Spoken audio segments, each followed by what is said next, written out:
Ο Καριοθράφστης. Ήταν παραμονή Χριστουγέννων και είχε αρχίσει να χιονίζει έξω. Στο σπίτι στην άκρη του δρόμου, η Μαρία και ο αδερφός της ο Φρίτς ετοιμάζονταν για το χριστουγεννιάτικο ρεβεγιόν. Είχαν στολίσει το σαλόνι και στη γωνία είχαν βάλει ένα υπέροχο χριστουγεννιάτικο δέντρο, φορτωμένο με λαμπερά φωτάκια, μπάλες και κουφέτα, που είχε στην κορυφή του μια πανέμορφη ροζ ζαχαρένια νεράιδα. Όταν άρχισαν να έρχονται οι καλεσμένοι, η Μαρία είδε με χαρά ότι ήταν και ο νονός της ανάμεσά τους. Ο νονός Ντρόσελμάγερ ήταν διάσημος κατασκευαστής παιχνιδιών και πάντα έφερνε δώρα για τον Φρίτς και τη Μαρία. Αφού είχε ξεκινήσει η γιορτή, ο νονός Ντρόσελμάγερ φώναξε τα παιδιά για να τους φανερώσει τα δώρα που τους είχε φτιάξει. Πάνω στο τραπέζι βρισκόταν ένα εντυπωσιακό κάστρο, με χρυσούς πύργους και δωμάτια, γεμάτο με ανθρώπους μινιατούρες. Το κάστρο προστάτευαν ξύλινα άλογα και στρατιωτάκια με κόκκινες στολές. Ο αδελφός της Μαρίας άρχισε αμέσως να παίζει με τα στρατιωτάκια, αλλά εκείνη πρόσεξε έναν μεγάλο και παράξενο ξύλινο στρατιώτη στην άκρη του τραπεζιού. Και αυτός φορούσε κομψή στολή, ψηλές μαύρες μπότες και όμορφο καπέλο. Αλλά αυτό που έκανε περισσότερο εντύπωση στη Μαρία ήταν το πρόσωπό του, γιατί της χαμογελούσε. «Α, βρήκες τον Καριοθράφστη, βλέπω», έκανε ο νονός Ντρόσελμάγερ.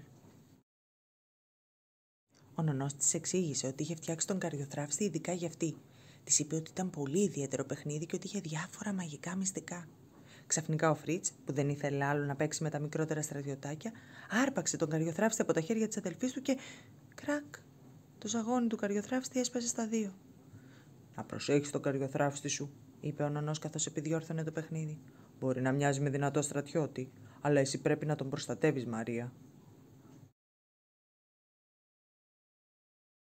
Αργότερα εκείνο το βράδυ η Μαρία δεν μπορούσε να κοιμηθεί και πήγαινε ηχοπατώντας στο χριστουγεννιάτικο δέντρο. Πήρε αγκαλιά τον Καριοθράφστη και τότε, επιτέλους ξαπλωμένη κάτω από το δέντρο, αποκοιμήθηκε. Η Μαρία ξύπνησε από το χτύπημα του ρολογιού που σήμανε μεσάνυχτα. Κοίταξε προς τα πάνω το χριστουγεννιάτικο δέντρο. Της φάνηκε πως είχε ψηλώσει και πως ψηλώνε ακόμα. Ή μήπως εκείνη μίκραινε.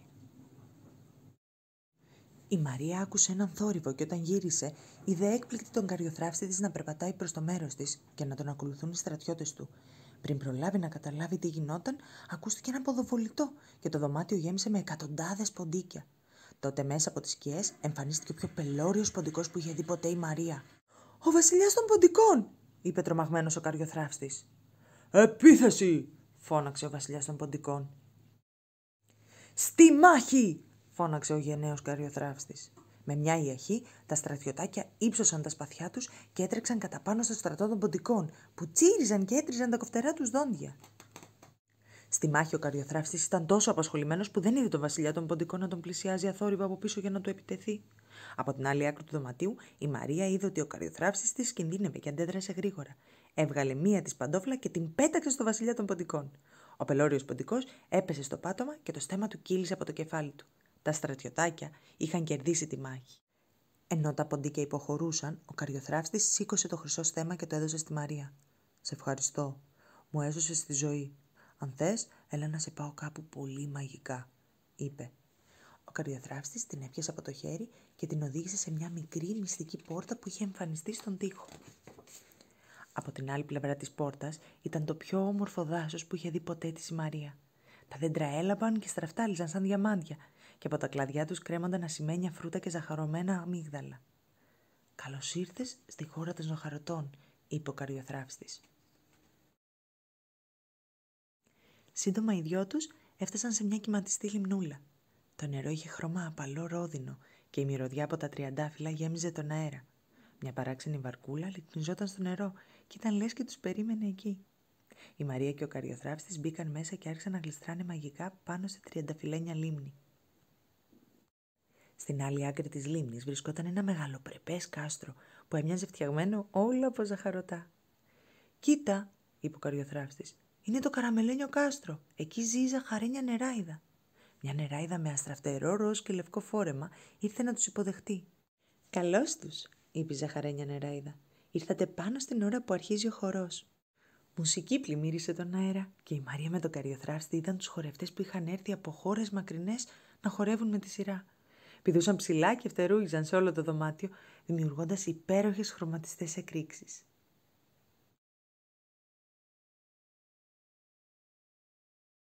Αλλά κανένας χορός δεν μπορούσε να συγκριθεί με εκείνον της ζαχαρένιας νεράιδας.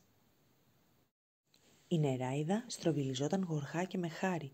Περιστρεφόταν όλο και πιο γρήγορα μέχρι που η αίθουσα άρχισε να γίνεται θολή και τα κουρασμένα μάτια της Μαρίας να κλείνουν. Όταν η Μαρία ξύπνησε τα Χριστούγεννα το πρωί, είδε έκπληκτη ότι βρισκόταν ξαπλωμένη κάτω από το χριστουγεννιάτικο δέντρο. «Δεν θα πιστέψεις τις περιπέτειες που έζησα», είπε στη μητέρα της και της διηγήθηκε όλη την ιστορία με τον Καριοθράφστη και τον βασιλιά των Ποντικών και το χορό της ζαχαρένιας νεράιδας. «Μου φαίνεται πως είδες ένα θαυμάσιο όνειρο, αλλά ήταν μόνο ένα όνειρο», είπε η μητέρα της.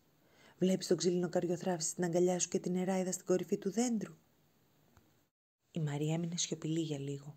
Μετά έβαλε το χέρι της στη τσέπη της και έπιασε ένα μικροσκοπικό χρυσό στέμμα.